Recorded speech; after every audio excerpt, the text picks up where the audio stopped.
chẳng không cả là này nè để nhung trong lương vô bánh hà nè vô một bữa ca trái đồng lêឬក៏ចូលរួមជាមួយបងប្អូនប្រជាពលរដ្ឋនេះទីមួយយើងមើលឃើញពីទស្សនវិជ្ជានៃការអនុវត្តច្បាប់មានន័យថាយើងចង់ឲ្យមានការអនុវត្តច្បាប់ឲ្យបានដូចគ្នាដោយមិនការប្រកាន់ទៅអើងក្នុងបញ្ហានឹងការអនុវត្តច្បាប់ហ្នឹងដែលខ្ញុំចង់យកមកបញ្ជាក់ហ្នឹងគឺបញ្ហាមួយកំពុងតែលើកឡើងនៅក្នុងបណ្ដាញសង្គមគឺការវាស់នៅកម្រិតជាតិអាល់កុលវាស់នៅកម្រិតជាតិអាល់កុលបញ្ហានៅវាស់កម្រិតជាតិអាល់កុលនេះក៏ដូចជាករណីលោកសុកទូចហើយក៏ដូចជាករណីដតីទៀតដែលជាប់នឹងបញ្ហាវាស់នៅជាតិអាល់កុលហ្នឹងតាក់ទងទៅមន្ត្រីបងប្អូនដែលជាមន្ត្រីសមត្ថកិច្ចមានតួនាទីហ្នឹងគឺការវាស់កម្រិតអាល់កុលហ្នឹងឥឡូវយើងឃើញ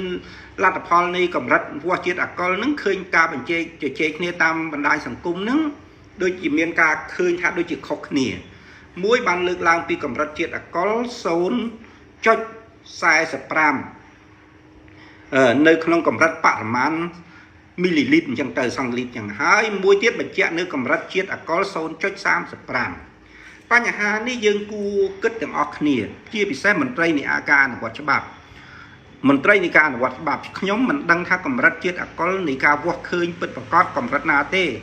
ប៉ុន្តែបើមានភាពមិនប្រក្រតីនៅក្នុងករណីរឿងហ្នឹង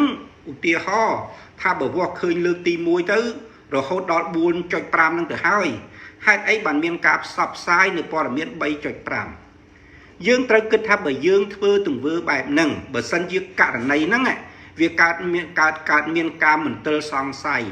ចំពោះជនរួមជាតិរបស់យើងតើយើងកំពុងតែភូតភរអ្នកណាកំពុងតែភូតភរអ្នកណា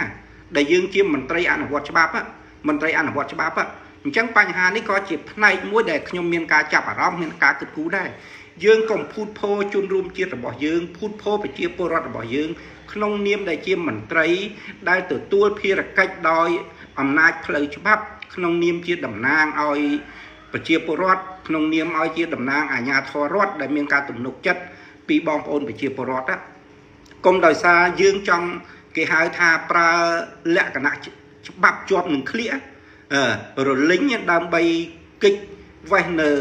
ពីនៃដោយច្បាប់បើគេថាកម្រិតជាតិអាល់កុលនឹងខ្ពស់ទៅវាត្រូវមានពីនៃជាច្បាប់ប៉ុណ្ណេះប៉ុណ្ណោះដោយច្បាប់អញ្ចឹងទៅបើកម្រិតជាតិអាល់កុលតិចអញ្ចឹងទៅវាដោយសារអញ្ចេះទៅប៉ុន្តែទោះជាយ៉ាងណាដូចខ្ញុំនិយាយខាងដើមអញ្ចឹងយើងថាបើបុគ្គលនឹងជាតិអាល់កុលតិចទី1មានន័យថាយើងទទួលស្គាល់បុគ្គលនឹងបានប្រើគ្រឿងស្រវឹងមានជាតិអាល់កុលចូលខ្លួនណា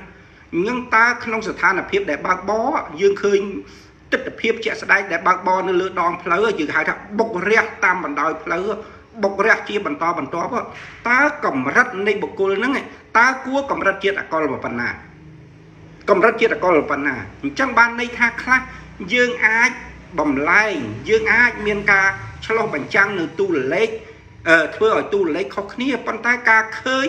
ការវាយតម្លៃការសន្និដ្ឋានរបស់ភ្នែកជនរួមជាតិរបស់យើងគាត់មានការគិតមានការពិចារណាដូចខ្ញុំបានលើកឡើងខាងដើមអញ្ចឹងអ្នកបើកបរកាលណាបាត់បង់នៅសតិស្មារតីទទួលខុសត្រូវដោយប្រការណាមួយក្នុងកម្រិតណាមួយយើងអាចវាយតម្លៃបានណាយើងអាចវាយតម្លៃបានថាតើបុគ្គលដែលបង្កគ្រោះថ្នាក់នេះតើគាត់ទទួលគ្រឿងស្រវឹងនឹងកម្រិតណាជាតិអាល់កុលដែលចូលនៅក្នុងខ្លួនគាត់កម្រិតណាយើងមើលស្ថានភាពដែលគាត់បុករហូតអត់ដឹងអីបាត់បង់ការទទួលខុសត្រូវបុកគេតាមបណ្ដោយផ្លូវជាបន្តបន្ទាប់ហើយបើយើងនិយាយគួរឲ្យអស្ចារ្យទៀតជាមន្ត្រីនគរបាលហើយបុកនៅមុខក្រសួងមហាផ្ទៃទៀតដែលជាក្រសួងមួយមានការទទួលខុសត្រូវដែលជាក្រសួងមួយមានសមត្ថកិច្ចហើយបើយើងនិយាយដល់ទៀតជាមន្ត្រីដែលមានការទទួលខុសត្រូវទៀតក្នុងនាមជាមន្ត្រី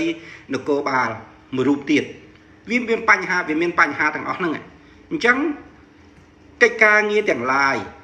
ដែលកើតឡើងតាក់ទងនឹងគ្រោះថ្នាក់ចរាចរណ៍នេះខ្ញុំជឿថាបងប្អូនជនរួមជាតិទាំងអស់